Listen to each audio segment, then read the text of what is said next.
अस्सलाम वालेकुम dear students. आज का जो हमारे पास सब्जेक्ट है वो है मेटलर्जी। इसका जो कोड है वो है 242 और चैप्टर नंबर 6। और जो हमारे पास टॉपिक है वो है pre smelting treatment of iron ores के लोहे की कई धातु पिघलाने से पहले के अवामिल कौन कौन से हैं और लोहे की कई धातु पिघलाने से पहले जो अवामिल किए जाते हैं वो किस तरह किए जाते हैं। ठीक है, आज इनके बारे में हम डिस्कस करेंगे। नंबर 1 हमारे पास है कि कई धातुओं की प्री स्मेल्टिंग कैसे की जाती है या प्री स्मेल्टिंग से क्या मुराद है। अक्सर पेपर में ये सवाल आ जाता है कि कई धातुओं की प्री स्मेल्टिंग से क्या मुराद है और इसके तरीक़ों के नाम लिखें। तो कई धातें ज़मीन से बहुत कम साफ़ और ख़ालिस हालत में मिलती हैं और ये अपने साथ बहुत गैर ज़रूरी अज्जा मसलन रेत, मट्टी, पत्थर, sulphur, carbon, phosphorus, silicon, magnesium के साथ मिलती हैं। ठीक है, आम तौर पर ये कसाफ़तें होती कौन कौन सी है। ये कसाफ़तें आम तौर पर 3 तरह की होती है। एक हमारे पास होती है तबई कसाफ़तें, नंबर 2 हमारे पास केमिकल मुरक्कबात और नंबर 3 हमारे पास जो होती है हलशुदा कसाफ़तें।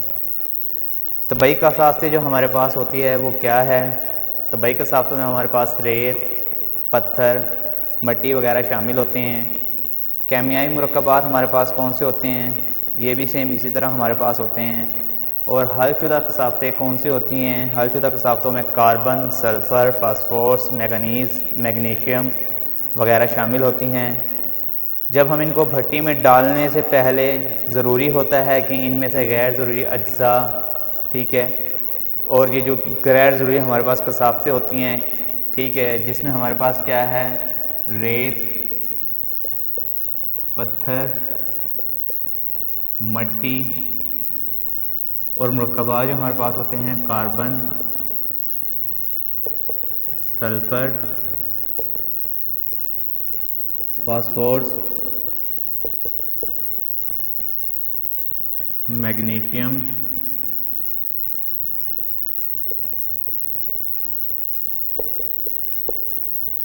वगैरह। ठीक है, तो जब हम इनको भट्टी में डालने से पहले इन तमाम कसाफ़तों को ख़त्म करना लाजिम होता है। इस तरह करने से हमारे पास ना तो सिर्फ ये है कि ब्लास्ट फर्नेस या जो हमारे पास फर्नेस है उसकी कारकर्दगी बढ़ती है, बल्कि हमारे पास क्या है वक्त और लागत का भी काफ़ी असर पड़ता है। अगर हम इनको ख़त्म ना करें और इसी तरह हम कई धात को भट्टी के अंदर डाल दें तो हमारे पास क्या होता है टाइम ज़्यादा वेस्ट होता है, लागत ज़्यादा आती है और हमारे पास जो है कई धात प्रॉपर तौर पर क्लीन नहीं होती। उसमें फिर भी कुछ गैर ज़रूरी मुरक्कबात रह जाते हैं जिसकी वजह से हमारे पास कई धात में ये तमाम ज़रूरी मुरक्कबात को ख़त्म करना लाजिम होता है। इन तमाम अवामिल जिनको भट्टी में डालने से पिघलाने से पहले जो है हम नाखालिस अज्जा से पाक करते हैं, कई धात को पिघलाने से पहले के अवामिल कहलाते हैं, ठीक है, या प्री स्मेल्टिंग कहलाते हैं। ये तमाम जो हमारे पास कसाफ़तें और मुरक्कबात होते हैं अगर हम इनको भट्टी में डालने से पहले पाक कर ले, साफ़ कर ले, तो ये हमारे पास क्या कहलाता है प्री स्मेल्टिंग कहलाता है। और प्री स्मेल्टिंग जो है हमारे पास जो है इसके अवामिल कौन कौन से हैं वो इनके नाम क्या है दर्ज झेल हैं। ठीक है, नंबर 1 हमारे पास क्या है इर्तकाज़ का अमल।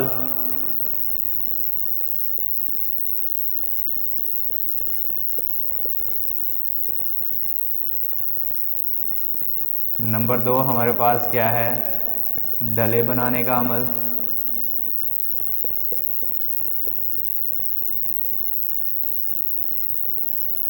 नंबर 3 हमारे पास है सेंटरिंग का अमल।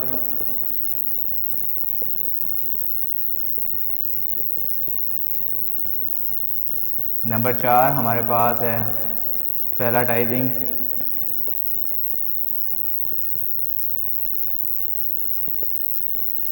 और नंबर 5 हमारे पास है नॉड्यूलाइजिंग।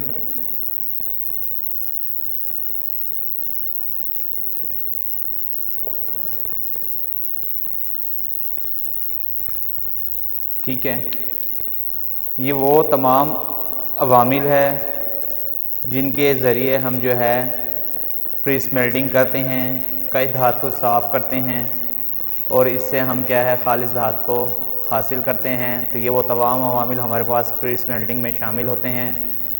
अब सबसे पहले हम देखते हैं कि इर्तकाज़ का अमल हमारे पास क्या है, इसमें हमारे पास कौन कौन सा अमल शामिल है और किस तरह हम इसको बनाते हैं और किस तरह इससे हम धात की सफाई करते हैं। सबसे पहले हमारे पास इर्तकाज़ करने का मतलब ये है कि लोहे की कई धात में जो रेत, पत्थर, मिट्टी, कार्बन, सल्फ़र, फास्फोरस, मैग्नीशियम वगैरह शामिल होती हैं, तो इनको ख़त्म करना लाजिम होता है। इसी को हम इर्तकाज़ का अमल कहते हैं। जब इनको हम अलहदा कर लेते हैं तो इससे हमारे पास क्या है कई धात हासिल होती है और इसकी शरह बढ़ जाती है और गैर ज़रूरी अज्जा को ख़त्म कर दिया जाता है। अब इसमें हमारे पास तरीका कौन कौन सा है इर्तकाज़ के अमल में। सबसे पहले हमारे पास है वॉशिंग का और दूसरा हमारे पास है जैगिंग का। वॉशिंग सिस्टम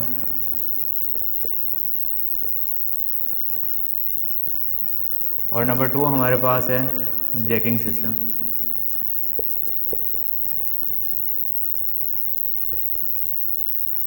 ये दो तरीके हैं जिनके ज़रिए हम जो है प्री स्मेल्टिंग करते हैं, धात से गैर ज़रूरी मरकबात को ख़त्म करते हैं। नंबर 1 हमारे पास जो है वॉशिंग सिस्टम। वॉशिंग सिस्टम में हम क्या करते हैं कि पिसी हुई कई धात को जो है तमाम गैर ज़रूरी मरकबात से या गैर ज़रूरी कसाफ़तों से पाक किया जाता है।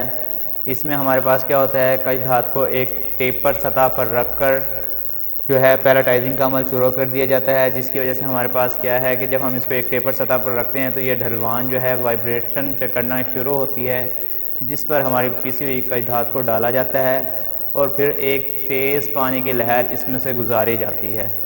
कि सबसे पहले हम क्या करेंगे, कीफ बना लेंगे।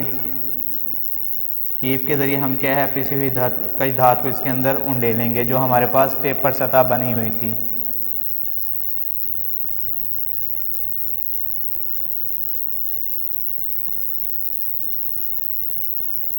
यहाँ पर हम क्या करते हैं इस टेपर सतह के ऊपर जो है कई पिसी हुई कई धात को डालते हैं और फिर पानी की एक तेज़ लहर हम इस पर सर गुजारते हैं।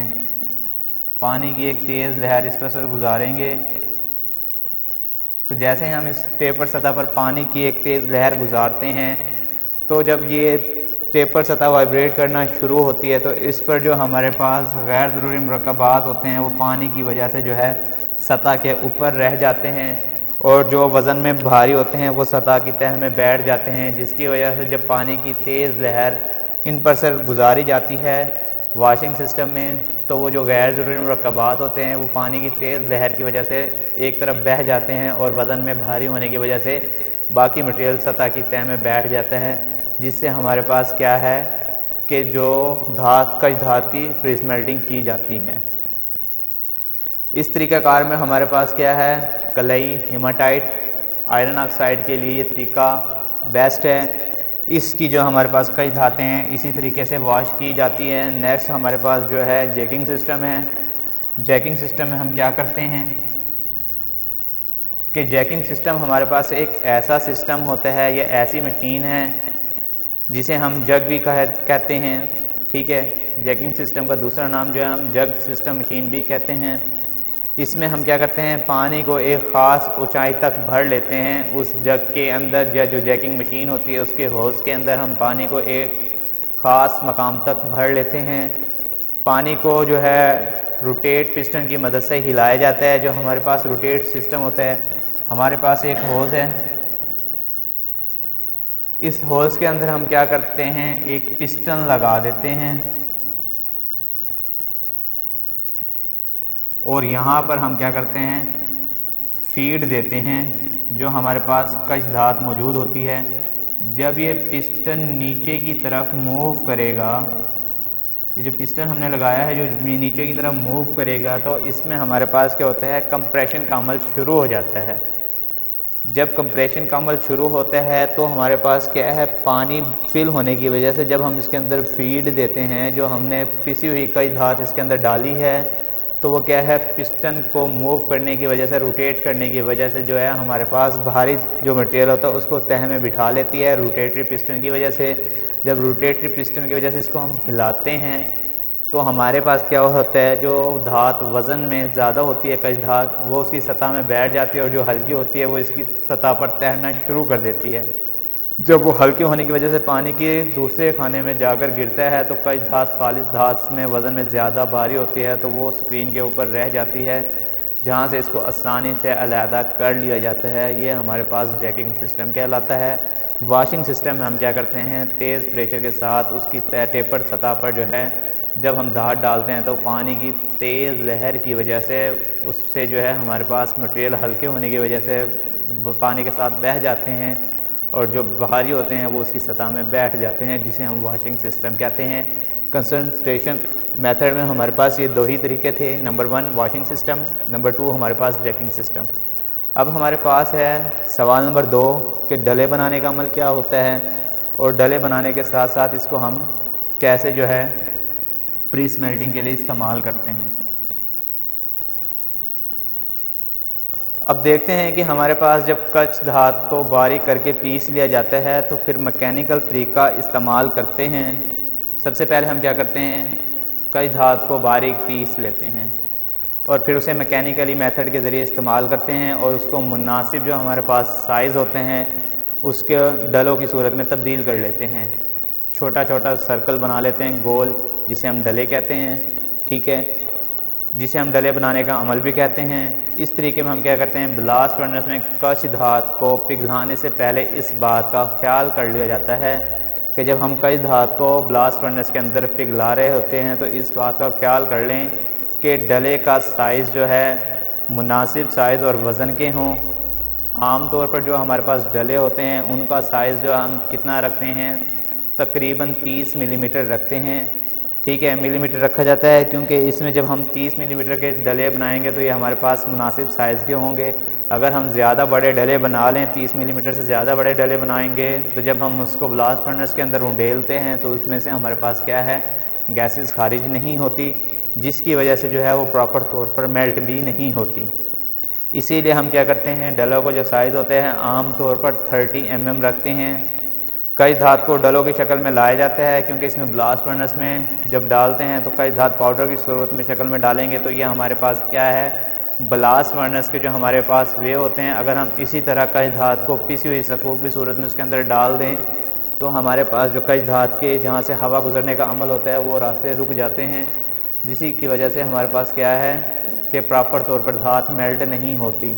इसीलिए हम उसको डलों की सूरत में लाकर ब्लास्ट फर्नेस के अंदर डालते हैं ताकि जो है ठोस चार्ज का गैस के साथ मिलाप अच्छी तरह हो जाए और जो है गैस का गुज़र भी तेज़ी से हो। डले बनाने के बाद इनको सख्त करके हरारत देकर पका लिया जाता है। ये अमल जो है बहुत एहतियात से किया जाता है। अगर हम इसको एहतियात से ना करें, मुनासिब साइज़ ना रखें और इसी तरह पिसी हुई कच धात को उसके अंदर उंडेल दें तो हमारे पास क्या है, प्रॉपर तौर पर ना ही मेल्ट होगी और ना ही क्या है उसके अंदर से गैर ज़रूरी मुरक्कबात निकलेंगे, ठीक है। तो इस तरह से हम जो है डले बनाकर ब्लास्ट फर्नेस के अंदर इसको जो है मेल्ट करते हैं। उसके बाद हमारे पास आ जाता है सेंटरिंग का अमल के सेंटरिंग के अमल से हम कैसे जो है कच धात को साफ़ करते हैं। सेंटरिंग के अमल से सबसे पहले हम क्या करते हैं, इससे पहले हमने पढ़ा था इर्तिकाज़ करने का अमल। इर्तिकाज़ करने के अमल में हमारे पास दो तरीके थे, एक वॉशिंग था, दूसरा हमारे पास चेकिंग सिस्टम था। वॉशिंग सिस्टम में हम टेपर के ऊपर जो है, टेपर सतह के ऊपर जो है पिसी हुई कच धात को डालते थे और पानी की तेज़ वाइब्रेशन के फ़्लो के सूरत में जो है हम उससे कच धात की प्री स्मेल्टिंग करते थे। जैकिंग सिस्टम में हम क्या करते थे, एक जैकिंग मशीन को लेते थे जिसके अंदर रोटरी पिस्टन लगा होता था। जो रोटरी पिस्टन जो है जब रूट करता था, मूव करता था, तो उसकी सतह जो हमारे पास धात वज़न में होती थी वो नीचे बैठ जाती थी और हल्की सतह की जो हमारे पास धात होती थी उसके साथ बह जाती थी। फिर हमारे पास था डले बनाने का अमल। डले बनाने के लिए हम क्या करते, पिसी हुई कच धात को जो है मिक्स करके उसके डले बना लेते थे। डले बनाने के बाद डलों का जो साइज़ रखते थे हम वो रखते थे 30 mm। अगर हम पिसी हुई कच धात को इसी तरह ब्लास्ट फर्नेस में डाल दें तो हमारे पास क्या होता था कि पिसी हुई कच धात इकट्ठी होने की सूरत में धात मेल्ट नहीं होती थी और ना ही उसमें से हवा का गुज़र होता था, जिसकी वजह से हमारे पास कच धात प्रॉपर तौर पर मेल्ट नहीं होती थी। इसीलिए हम डले बनाते थे और उन डलों का जो साइज़ रखते थे वो था 30 mm। उसके बाद फिर हम उसको ब्लास्ट फर्नेस के अंदर डाल देते थे और उसको फिर एक टेम्परेचर पर पका लेते थे। अब हमारे पास है सेंटरिंग का अमल। से सेंटरिंग के अमल में हमारे पास क्या है, सेंटरिंग को ब्लास्ट फर्नेस में डालने से पहले इसमें से नमी, कार्बन डाइऑक्साइड को खारिज किया जाता है। जब नमी और कार्बन डाइऑक्साइड को खारिज करते हैं तो कई धात पर जो है हरारती अमल किया जाता है। जब हमारे पास कई धात पर हरारती अमल किया जाता है तो वो किस तरह किया जाता है, सेंटरिंग के अमल के दौरान कई धात को बारीक पीस कर 5% कोक का पाउडर और मुनासिब मिकदार में पानी मिलाकर पेस्ट तैयार कर लिया जाता है। 5% हमारे पास क्या होगा, कोक पाउडर होगा। और इसके साथ हम क्या करेंगे, मिक्सिंग के तौर पर मिक्स किस चीज़ के साथ करेंगे, पानी के साथ, कोक प्लस वाटर। पानी को तैयार करेंगे, पानी के साथ मिलाकर इसको हम क्या करेंगे, मिक्सिंग पेस्ट बना देंगे। ठीक है, पेस्ट बनाने के बाद इसको हम क्या करते हैं, फिर इस प्लेट को आग में जलाया जाता है। जो हमने पेस्ट बनाया था तो उसको हम क्या करते हैं, सबसे पहले हमने क्या करते हैं कि हमारे पास एक ब्रैक्स बना हुआ है, उसके साथ हमारे पास क्या है, एयर वे बनाया गया है। फिर उसके पास हमने क्या किया है, फ़ैन या ब्लोअर लगाया। फ्लोर की मदद से हम क्या करते हैं, ब्लोअर जो हमारे पास होता है उसकी मदद से हम इसको हवा दे रहे होते हैं। ठीक है, फिर हमारे पास जो ये सेंटरिंग मशीन बनाई गई है, सबसे पहले हमारे पास इसमें ऊपर कीफ बनाएगी जिसके ज़रिए हम रॉ मटेरियल को डालते हैं मूविंग बेल्ट के ऊपर। जब ये हमारे पास इग्निशन हुड जलता है तो हमारे पास क्या है, यहाँ पर जो डिस्चार्ज वे होता है उसमें से हमारे पास क्या है, ये पेस्ट जलना शुरू हो जाता है। ये मूविंग बेल्ट घूमता है जिसके ज़रिए हमारे पास मटेरियल क्या है, चलता रहता है। उसके साथ हमारे पास आपको ये नज़र आ रहे होंगे जो है हमने विंड बॉक्स बनाए हुए हैं जिसमें हम क्या करते हैं, आग जलाकर आतिशदान भी से हम बोलते हैं। ठीक है, इसे हम क्या बोलते हैं, आतिशदान भी बोलते हैं। जब हम ये मुकम्मल तौर पर तैयार कर लेते हैं तो तैयार करने के बाद जो हमारे पास ये प्लेट होती है इसके ऊपर हम आग को जलाते हैं। जब हम आग को जलाते हैं तो ये हमारे पास जो विंड बॉक्स हमें नज़र आ रहे हैं इनके ज़रिए हमारे पास क्या होता है,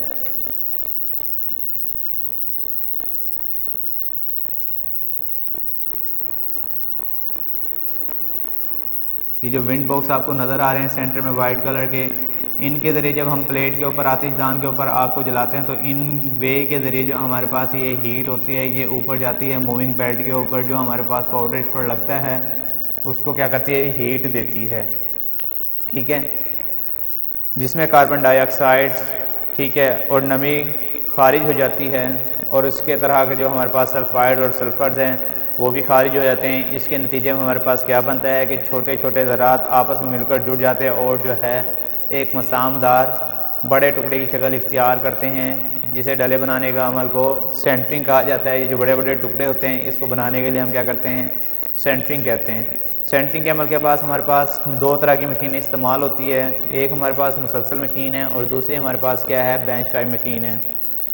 इनमें हम क्या करते हैं, इन मशीनों को कई धात के अंदर जो है आतिशदान की जाली पर फैला दिया जाता है। ये जो हमारे पास आतिशदान बने हुए हैं इनके ऊपर क्या करते हैं, कई धात को फैला दिया जाता है। फैलाने के बाद इस तह की मोटाई कितनी होती है हमारे पास, तकरीबन 250 से 300 मीटर। जो है हमारे पास यहाँ से यहाँ तक इसकी जो मोटाई होती है वो होती है 250 से 300 मिलीमीटर। ठीक है, आतिशदान को जलाया जाता है। आतिशदान को जब हम जलाते हैं तो जाली के ज़रिए नीचे से जो हवा ब्लोअर के ज़रिए फेंकी जाती है। जब हम इस आतिशदान को जलाते हैं तो हमारे पास क्या है, ब्लोअर के ज़रिए जब हम हवा को फेंकते हैं तो ये क्या है, आग ज़्यादा भड़क उठती है। ठीक है, जब हम ब्लोअर के ज़रिए हवा फेंकते हैं तो ये जो है आग को भड़काता है, जिसके ऊपर वाली सतह पर जो है पैंदे की तरफ फैल जाती है, नीचे से जो है ये इसके पैंदे की तरफ फैल जाती है इन वेज के ज़रिए। ये इस मूविंग बेल्ट के ज़रिए जो हमारे पास ये मशीन है इसके ज़रिए चारों अतराफ में फैल जाती है। कीमियाई अमल के दौरान जो है हमारे पास इस नतीजे में क्या है, कई धात के अंदर से मौजूद जो है नमी, कार्बन डाइऑक्साइड, सिलिका वगैरह खारिज हो जाते हैं और एक सिलिकेट की शक्ल इख्तियार कर लेता है। जब पिघले हुए मादे को जब हम इसके ज़रात के ऊपर फैलाते हैं तो जो हमारी तरफ जो रूटर लगा हुआ है, जो ये घूमने वाला मूविंग बेल्ट लगा होता है, तो ये हमारे पास करता मूव करता है और इस तरह आपस में जो है ना हमारे पास कई धात इसके ऊपर डालते थे वो आपस में क्या है, जुड़ जाती है। इस अमल में हमारे पास क्या होता है, कच्छ धात में मौजूद जो है सल्फ़र डाइऑक्साइड और हमारे पास जो नमी होती है वो क्या होती है, ऑक्साइड की सूरत में जो है खारिज हो जाती है और सेंटर शुदा जो हमारे पास कच्छ धात को ठंडा करके छांट ले जाता है। तकरीबन 10 मिलीमीटर तक इसमें हम क्या करते हैं, थोड़ा थोड़ा या बड़े बड़े साइज़ के टुकड़े को अलहदा कर लेते हैं। फिर इसके बाद हमारे पास क्या होता है, जब ये टुकड़े जो हमारे पास बनते हैं, यहाँ से जब हमारे पास ये टुकड़े बनकर निकलते हैं तो हमारे पास इनका जो साइज़ होता है वो कितना होता है, 10 मिलीमीटर या इससे थोड़े या बड़े साइज़ के टुकड़े बन जाते हैं, जिसकी वजह से हम इस अमल को पूरे को क्या कहते हैं, सेंटरिंग का अमल कहते हैं। नेक्स्ट जो हमारे पास है वो पैलेटाइजिंग का अमल है।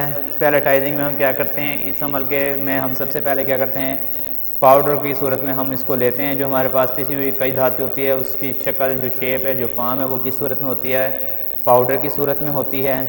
सेंटरिंग का अमल करना मुश्किल होता है क्योंकि इसमें पहले पाउडर के डले बनाए जाते हैं, फिर इससे जो है मशीन पर इस्तेमाल किया जाता है। इस अमल को जो है पैलेटाइज़र कहते हैं। ठीक है, गोली बनाने का जो हमारे पास जो डले बनाते हैं 2 तरीक़ों पर मुश्तमिल होता है इसमें। ठीक है, नंबर 1 हमारे पास जो होता है कमरे के दर्जा हरारत पर रोलिंग के अमल से जो है गोलियाँ बनाई जाती है, डले बनाए जाते हैं। नंबर 2 हमारे पास क्या है कि गोली नुमा जो डले होते हैं तकरीबन कितने हों, जिसका टेम्परेचर हमारे पास है 650 सेंटीग्रेड से लेकर 850 सेंटीग्रेड तक गर्म करके पकाया जाता है। अब हम सबसे पहले देखते हैं कि पैलेटाइजिंग के अमल में जो है कमरे के दर्जा हरारत पर हम इसको कैसे बनाते हैं। सबसे पहले हमारे पास क्या होगा, कच्छ धात के ज़र्रात में मौजूद जो है पानी को एक बाइंडिंग मटेरियल के तौर पर इस्तेमाल करके किसी भी पेस्ट के साथ जो हमारे पास फ्लक्स होता है उसके साथ हम इसको इस्तेमाल करते हैं। जो फ्लक्स है वो क्या है, ये जो बाइंडिंग मटेरियल है उसमें हमारे पास क्या होता है, चूना या नामियाती मरकबात या नामियाती मादे को वगैरह को एक पानी के साथ मिक्स करके पेस्ट तैयार कर लिया जाता है। जब उस पेस्ट को हम तैयार कर लेते हैं तो तैयार करने के बाद रोलिंग के अमल से छोटे छोटे जो है हम उसकी गोलियाँ या डले बना लेते हैं। रोलिंग के अमल के दौरान तकरीबन जो है ड्रम हमारे पास, जैसे कि आप जो है सिविल कंस्ट्रक्शन में मशीन के अंदर जो है कंक्रीट सीमेंट वगैरह को मिक्स करने के रोल करते हैं, तो सेम इसी तरह के हम एक रोलिंग मशीन इस्तेमाल करते हैं पैलेटाइजिंग में। तो इसमें हम क्या करते हैं, उस मटेरियल को डाल कर उससे छोटे छोटे डले बना लेते हैं जिनका साइज़ तकरीबन हमारे पास क्या होता है 10 से 30 मिलीमीटर के साइज़ के हम गोल गेंद या डले बना लेते हैं। ठीक है, उसके बाद नंबर 2 पर हम देखते हैं जो हमने गोली नुमा डले तकरीबन 650 सेंटीग्रेड से 850 सेंटीग्रेड तक गर्म करके बनाए थे, वो किस तरह बनाए हैं। गोली नुमा डले बनाने के लिए दूसरे मरले में छोटी छोटी गोलियाँ, यानी कि जो हमने पहले बनाई थी 10 से 30 मिलीमीटर की जो हमने गोलियाँ बनाई थी, उनको हम क्या करते हैं 650 डिग्री सेंटीग्रेड से 850 सेंटीग्रेड तक गर्म करके दर्जा हरारत देकर पका लेते हैं, जिसकी वजह से इन गोलियों में मौजूद जो है नमी, जो पानी हमने उसके साथ मिलाकर पेस्ट तैयार किया था, वो नमी जो है उसमें से बुखारात बनकर उड़ जाती है और गोलियां सख्त हो जाती हैं, जो कि ब्लास्ट फर्नेस में हमारे पास क्या है पिघलने से पहले तैयार की जाती है। सबसे आखिरी हमारे पास जो है प्री-स्मेल्टिंग का जो मेथड है वो हमारे पास है नाडियोलाइजिंग का अमल। नाडियोलाइजिंग हमारे पास क्या है, नाडियोलाइजिंग का अमल पैलेटाइजिंग से ही मुशाबत रखता है कि जो हमने पैलेटाइजिंग में हमने क्या किया था कि जो गोलियां बनाई थी रूम टेम्परेचर पर उनको गर्म करके पकाया था, फिर उनको हार्ड किया था। तो पैलेटाइजिंग का जो हमारे पास अमल था वो नाडियोलाइजिंग से ही मुशाबत रखता है। नाडियोलाइजिंग में हम क्या करते हैं, इस तरीक़ाकार में हम जो है रोटरी किलन भट्टी का इस्तेमाल करते हैं। जो हमारे पास फर्नेस इस्तेमाल की जाती है वो कौन सी है, रोटरी किलन जो है फर्नेस है, उसमें पिघलाने की इब्तदाई हालत में लाकर रोलिंग के ज़रिए छोटे छोटे जो है हम गोलियाँ बना लेते हैं।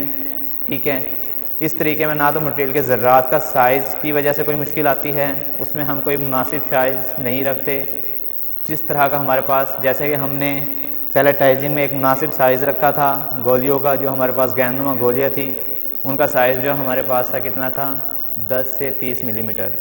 लेकिन नाडियोलाइजिंग में हमारे पास कोई प्रॉपर साइज़ नहीं होता। ठीक है, इसमें हम क्या करते हैं, सबसे पहले हम क्या करेंगे पिसी हुई कच्छ धात से जो है गोलियाँ बनाएंगे और उसको रोटरी किलन भट्टी पर लाकर गर्म करेंगे। फिर उसके बाद हम क्या करते हैं, इसमें जो नमी शामिल करने की अगर ज़रूरत पड़ भी जाती है तो नमी के लिए हम क्या करते हैं पानी का इस्तेमाल करते हैं और फिर उसको टेम्परेचर पर जब गर्म करते हैं तो वो नमी जो है बुखारात की सूरत में, एवेपोरेटर की सूरत में बनकर हवा में उड़ जाती है, खारिज हो जाती है।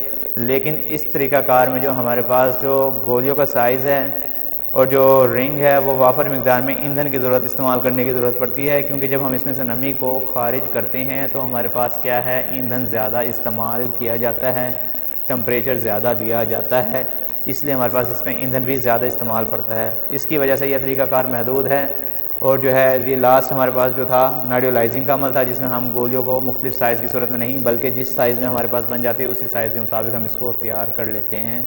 चैप्टर हमारा ख़त्म हो गया है जो हमारे पास था प्री स्मेल्टिंग।